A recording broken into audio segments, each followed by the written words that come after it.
दोस्तों, electro species में आप सभी लोगों का स्वागत है। तो आज 24 जुलाई है और आज हम कवर करने वाले हैं पावर सिस्टम के ट्रांसमिशन को।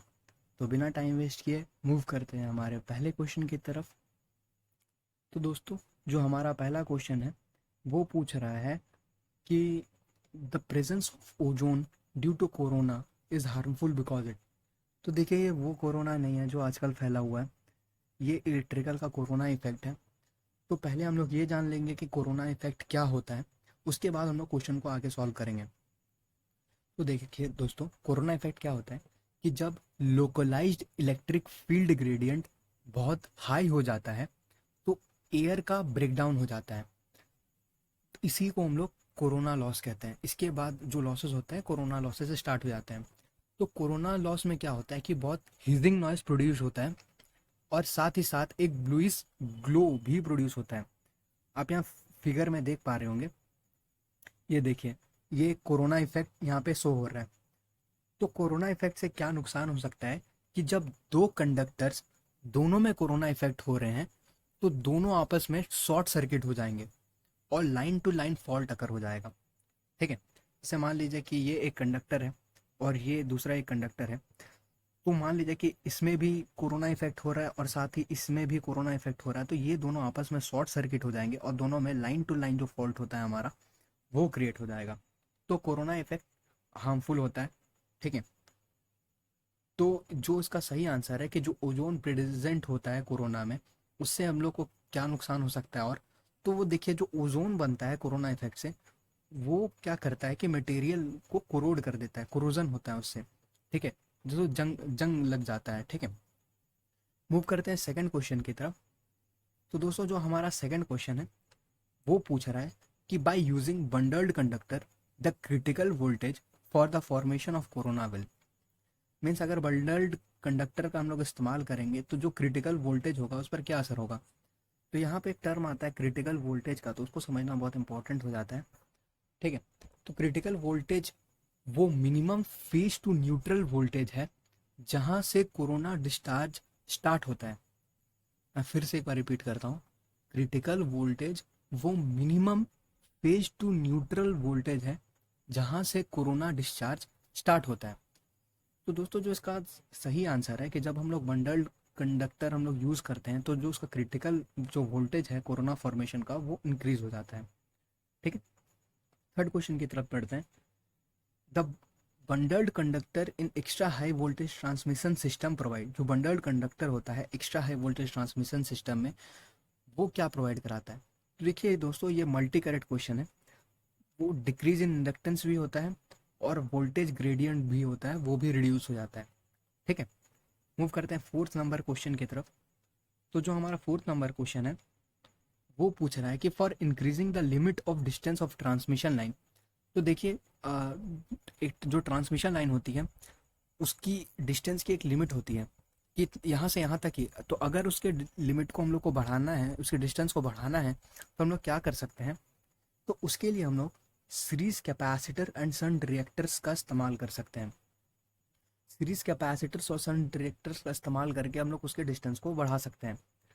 जो फिफ्थ नंबर क्वेश्चन पूछ रहे हैं वो है कि in transmission lines the effective resistance of a conductor is increased by. जो ट्रांसमिशन लाइन है उसका जो इफेक्टिव रेजिस्टेंस होता है कंडक्टर का, उसको हम लोग कैसे बढ़ा सकते हैं। तो यहाँ ऑप्शन में आपको दो टर्म्स दिख रहे हैं, एक है प्रॉक्सिमिटी इफेक्ट और एक है स्किन इफेक्ट। तो मैं पहले इन दोनों टर्म्स को इलेबोरेट करूंगा कि प्रॉक्सिमिटी और स्किन इफेक्ट क्या होता है।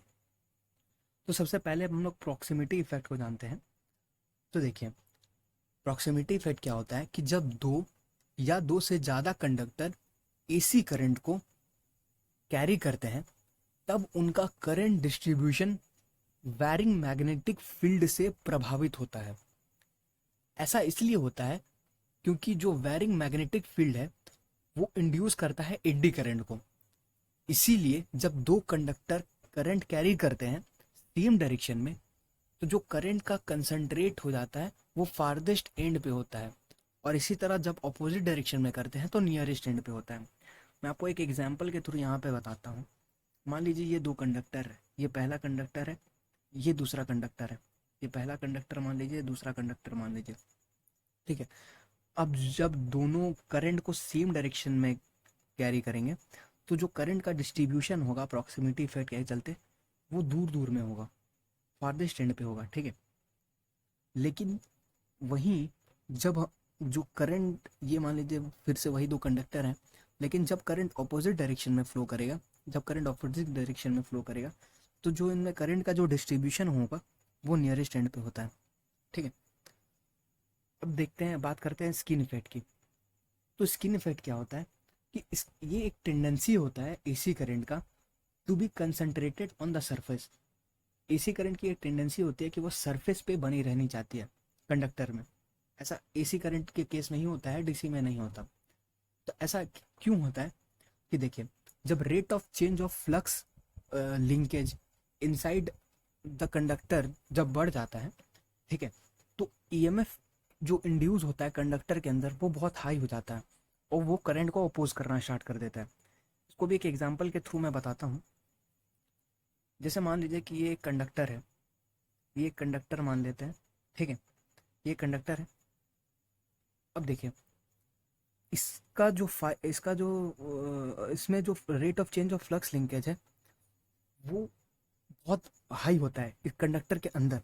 इस कंडक्टर के अंदर rate of change of flux linkage बहुत हाई होता है। इसके चलते इसमें एक ईएमएफ इंड्यूस होता है। ठीक है। इसका जो ईएमएफ इंड्यूस होगा वो भी बहुत हाई होगा। अब मान लीजिए कि जो हमारा करंट है वो इस डायरेक्शन में फ्लो कर रहा है। ठीक है। तो ये जो ईएमएफ है हमारा, जो rate of change of flux के चलते जो इसमें इंड्यूस हो रहा है, ठीक है, वो क्या करेगा, इस करंट को अपोज करेगा, इस करंट को अपोज करेगा, जिसके चलते जो हमारा करंट है वो सरफेस पे ही फ्लो करता है एसी के केस में। तो जब हम लोग फ्रीक्वेंसी को बढ़ाएंगे तो वो और ज़्यादा स्किन इफेक्ट शो करेगा। ठीक है। तो इस क्वेश्चन का जो राइट आंसर हो जाता है वो है proximity effect and skin effect. कि अगर इफेक्टिव रेजिस्टेंस ऑफ कंडक्टर को इंक्रीज करना है तो प्रॉक्सिमिटी एंड स्किन इफेक्ट के थ्रू होगा। ठीक है। मूव करते हैं नेक्स्ट क्वेश्चन की तरफ। जो 6 नंबर क्वेश्चन पूछ रहा है कि surge impedance of a long lossless transmission line is given by. जो सर्ज इम्पिडेंस होता है लॉन्ग लॉसलेस ट्रांसमिशन लाइन का वो Z0 equal to root under L/C से हम लोग शो करते हैं। ठीक है। जो 7th नंबर क्वेश्चन है वो पूछ रहा है कि जो कोरोना लॉस है वो कौन से शेप के कंडक्टर के लिए सबसे कम होगा। तो दोस्तों जो कोरोना लॉस होता है वो सर्कुलर कंडक्टर के लिए सबसे कम होता है। ठीक है। 8 नंबर क्वेश्चन पूछ रहा है कि power factor improvement in transmission line by. तो जो पावर फैक्टर का जो इंप्रूवमेंट होता है ट्रांसमिशन लाइन से वो हम लोग कैसे कर सकते हैं। तो आप लोग को सभी को पता होगा कि उसका हम लोग over excited 3 phase synchronous motor जो कि रन करता है नो लोड पे, उसका इस्तेमाल करके पावर फैक्टर हम लोग इम्प्रूव करते हैं।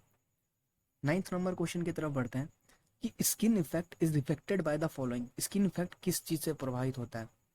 तो दोस्तों जो स्किन इफेक्ट होता है वो फ्रीक्वेंसी से भी, रेडियस ऑफ द कंडक्टर से भी, टाइप ऑफ सप्लाई सिस्टम से भी, इन सभी से प्रभावित होता है। डीसी के केस में स्किन इफेक्ट नहीं होता क्योंकि फ्रीक्वेंसी 0 होती है। स्किन इफेक्ट एसी के केस में ही होता है। ठीक है। जो 10th नंबर क्वेश्चन हमारा पूछ रहा है कि the economic size of a conductor in transmission lines of electrical power is decided by. जो इकोनॉमिक साइज होता है कंडक्टर का ट्रांसमिशन लाइन में इलेक्ट्रिकल पावर में, वो किस चीज़ से डिसाइड करते हैं। देखिए ये लॉ किसने दिया था। तो ये लॉ केल्विन साहब ने दिया था। इसको हम लोग केल्विन्स का लॉ कहते हैं। जो इकोनॉमिक साइज हम लोग डिसाइड करते हैं कंडक्टर का ट्रांसमिशन लाइन में इलेक्ट्रिकल पावर के लिए, वो केल्विन के लॉ के थ्रू हम लोग डिसाइड करते हैं। तो आई होप आपको ये वीडियो पसंद आई होगी। इस वीडियो की जो पीडीएफ है वो आपको डिस्क्रिप्शन बॉक्स पर मिल जाएगी। हमारे साथ बने रहने के लिए इस चैनल को सब्सक्राइब कर दें। Thank you.